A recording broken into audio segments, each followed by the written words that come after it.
interesting perspective on the show. What have you learned from being EP on Switchover? Well, one of the things I've learned is that when we're able to combine the incredible characters that Lizzie has created and at the same time shed a light on an interesting culture that the audience has not had that much exposure to, the whole world of the deaf culture, with the element of the high concept of these two families who are coping with this incredible event that happened to them a while back, then it makes for a really interesting show, and we have a lot of fun.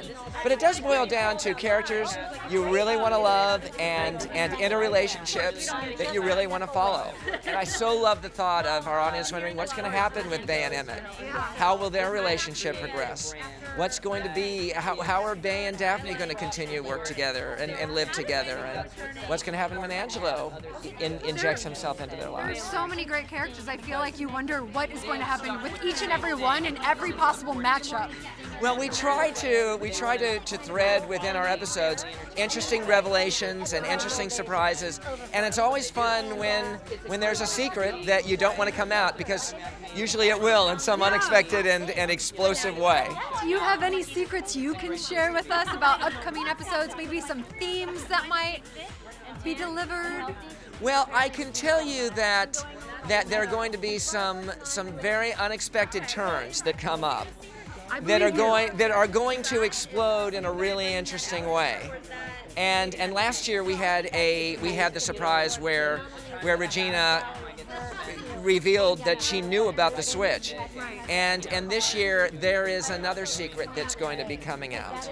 And in this case it relates to something completely differently. But hopefully our audience will be intrigued. Now, I do want to bring it back to the panel tonight. Yes.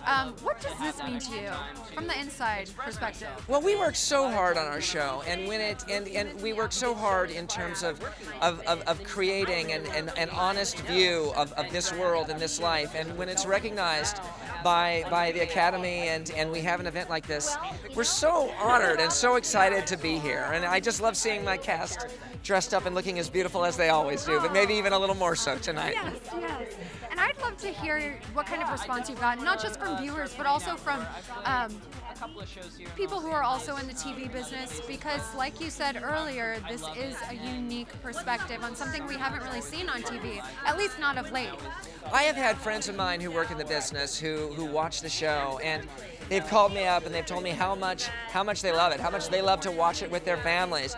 And sometimes I think they feel guilty if they're not watching it with their teenage kids, that they're just watching it themselves. And one of the things we pride ourselves in is appealing to a wide audience. The adults in our show and their lives and their situations and their problems are every bit as much a part of the show as what's going on with Daphne and Bay and Emmett and Toby.